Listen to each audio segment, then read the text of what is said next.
Hello, let's talk about books. I know some people think haul videos are really cringe, and if that's you, you probably didn't even click on this one. I'm just so excited to talk about the books that I have brought into my life. That's why I make these videos. It's not like a show-offy thing. This one I think is going to be really short because in November I just was not well.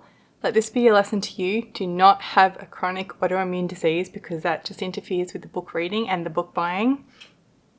And in fact, I saw a picture a friend of mine shared on Instagram, which I'm going to put here. It was a picture of a tweet maybe from someone called Josh that says, "Babe, is everything okay? You've barely added any new books to your massive pile of unread books." And that's been me in November. But I did buy some things, obviously, and I want to tell you about them. But actually, the first one I didn't buy, it was a gift from my mum, my biggest fan and supporter, and it actually came the afternoon of the day that I filmed my previous haul, which would be October. So it's technically an October book, but that is All Thing Hath Time. Can you see that in the glare from the Skyfire? Time and Medieval Life by Gillian Adler and Paul Strom. It's just beautiful, isn't it? And I realized later this is actually part of a series where all the covers look the same, which is my favorite kind of academic series. Anyway, let's talk about the blurb. All Thing Hath Time recreates medieval All Thing Hath Time recreates medieval people's experience of time as continuous and discontinuous, linear and cyclical, embracing creation and judgment, shrinking to atoms or droplets, and extending to the silent spaces of eternity. They might measure time by natural phenomena such as sunrise and sunset, the motion of the stars, or the progress of the seasons, even as the late medieval invention of the mechanical clock was making time reckoning more precise. Negotiating these mixed and competing systems, medieval people gained a nuanced and expansive sense of time that rewards attention today.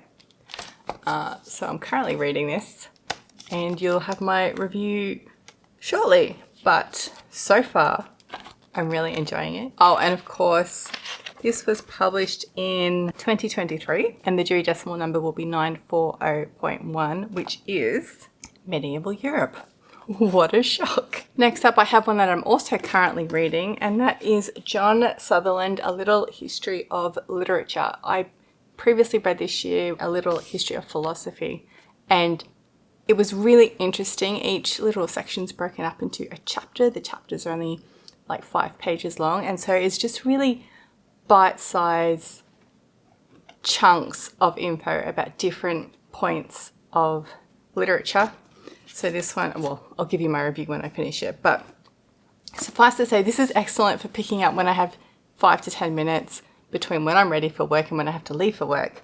And I just put a little chunk of knowledge in my brain, and I feel like it's like a complete chunk rather than I had to stop halfway through a page.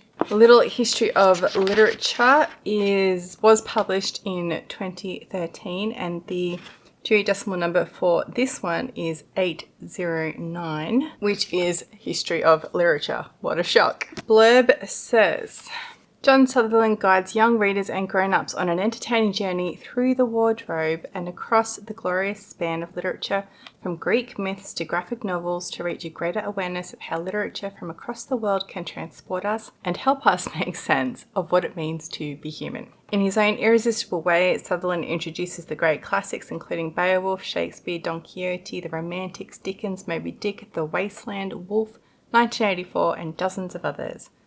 Blah, blah, blah. Anyway, History of Literature. And then finally, for physical books, I have A Prayer for the Crown Shy by Becky Chambers. This is the second in the Monk and Robot series. And even though I was reluctant to pay so much money for such a thin book, I read the first one and I liked it. So this one was published in 2022. And is there a blurb? Is there a blurb that is not a spoiler for the first book? After the events of the first book, I'm paraphrasing here, the monk and the robot turn their attention to the villages and the cities of the little moon they call home. They hope to find the answers they seek while making new friends, learning new concepts, and experiencing the entropic nature of the universe. So there's that. And then on my Kindle, I bought The Mimicking of Known Successes by Malcolm Alder, which I'm pretty sure I've already got my review up. It was published in 2023. Spoilers, I hated it. But anyway, this was a book club read. The blurb says, on a remote gas-wreathed outpost of a human colony on Jupiter, a man goes missing. The enigmatic investigator Mossa follows his trail to Veldegeld, home to the colony's erudite university, and Moss's former girlfriend, a scholar of Earth's pre-collapsed ecosystems. Platy has dedicated her research and her career to aiding the larger effort towards a possible return to Earth. When Mossa unexpectedly arrives and requests Platy's assistance in her latest investigation, the two of them embark on a twisting path in which the future of life on Earth is at stake, and perhaps their futures together. That blurb's way more interesting than the book. I will link my review. And then finally, and I am 1,000 years late to this party, but it was on the Kindle Daily Deal, I grabbed All Systems Red, which is the first of Martha Wells' Murderbot series. This came out in 2017, and I finished it last night. I love Murderbot. I'm a convert now, but the books are so expensive, just like The Mimicking of Known Successes. It's $15 for a 150-page book on Kindle, which I think is a complete rip-off. So I waited till it was in the deal. They're only like $20 for the physical version, so I will be reading them in the physical versions. Simply because I own them.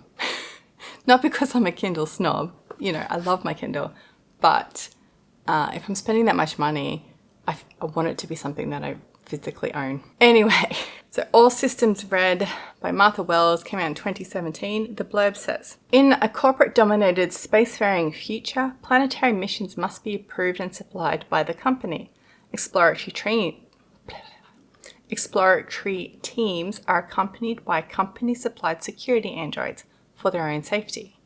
But in a society where contracts are awarded to the lowest bidder, safety isn't a primary concern. On a distant planet, a team of scientists are conducting surface tests, shadowed by their company-supplied droid, a self-aware sec unit that has hacked its own governor module and refers to itself, though never out loud, as Murderbot. Scornful of humans, all it really wants is to be left alone long enough to figure out who it is. But when a neighbouring mission goes dark, it's up to the scientists and their Murderbot to get to the truth. And like I said, short and sweet November, didn't acquire much, didn't read much, and there's no audiobooks there at all. I was just not in the mood. Just not in the mood. Thanks for hanging out with me. Thanks for talking about books with me, because you know I absolutely love it. And I will see you in another video soon. Bye.